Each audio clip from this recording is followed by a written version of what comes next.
Congress party దివ్యాంగులను మోసం చేసిందని fire అయ్యారు BJP deputy floor leader Payal Shankar. అధికారంలోకి వచ్చిన తర్వాత దివ్యాంగులను విస్మరించిందని చెప్పారు. దివ్యాంగులతో కలిసి అసెంబ్లీకి వస్తుండగా తమను పోలీసులు అడ్డుకోవడం దుర్మార్గమన్నారు.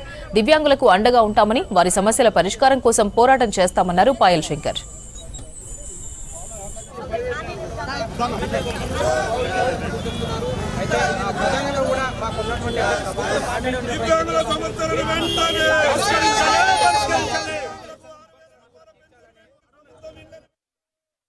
ఈ రాష్ట్రంలో కాంగ్రెస్ పార్టీ అధికారంలోకి రాకముందు దివ్యాంగుల సమస్యలన్నీ కూడా పరిష్కరిస్తామని ఈనాటి రాష్ట్ర ముఖ్యమంత్రి ఆనాడు మల్కాజ్గిరి ఎంపీగా కాంగ్రెస్ పార్టీ అధ్యక్షునిగా మాటిచ్చిండ్రు.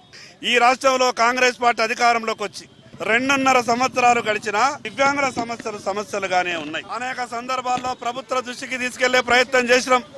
రాష్ట్ర శాసనసభలో భారతీయ జనతా పార్టీ ప్రభుత్వ దృష్టికి తీసుకెళ్లింది. మంత్రులకు వినతి పత్రాలు ఇచ్చినాం. అయినా కూడా ఈ ప్రభుత్వం కనకరిస్తలేదు. అందుకే ఈ రాష్ట్రంలో ఉన్నటువంటి దివ్యాంగుల సమస్యలన్నీ కూడా పరిష్కారం చేయాలని భారతీయ జనతా పార్టీ శాసనసభాపక్షం ఈరోజు వాయిదా తీర్మానం ఇచ్చినాం. అదేవిధంగా ఈరోజు శాసనసభలో భారతీయ జనతా పార్టీ దివ్యాంగుల సమస్యల మీద పట్టుబట్టబోతా ఉన్నాం. లక్షల కోట్ల రూపాయలు తెలంగాణ బడ్జెట్ అని గొప్పగా ప్రభుత్వం చెప్తుంది కదా. ఈరోజు 100 కోట్ల రూపాయలకు సంబంధించినటువంటి ఈ దివ్యాంగుల సమస్యలని పరిష్కారం చేయడానికి ప్రభుత్వంకు ఎందుకు మనసొప్పలేదు? ఈరోజు దివ్యాంగులని ఈ సమాజం అంతా కూడా ఒక మానవతా దృక్పథంతో చూడాలి. వాళ్ళు ఏం పాపం చేసిండ్రు, ఆ దేవుడు అట్లా పుట్టించిండు కాబట్టి పాపం ఆ రకంగా వాళ్ళు పుట్టిండ్రు. వాళ్ళందరికీ ఈరోజు సమాజం మద్దతుగా నిలవాలా.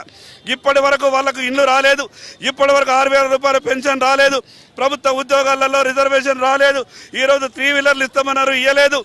ఈ రకంగా అనేకమైనటువంటి బ్యాక్లాగ్ పోస్టులు కూడా భర్తీ చేయలేదు. ఈ సమస్యలన్నీ కూడా పరిష్కారం చేయాలని ఈరోజు వేలాది మంది దివ్యాంగులందరి తరఫున మేము అసెంబ్లీలో ఈరోజు చర్చ చేయడానికి పట్టుబడతాం. ఈ సందర్భంగా తెలంగాణ రాష్ట్రంలో ఉన్నటువంటి దివ్యాంగులందరికీ పేరు పేరున విజ్ఞప్తి చేస్తా ఉన్నాం. మీరెవరు కూడా అధైర్యపడద్దు.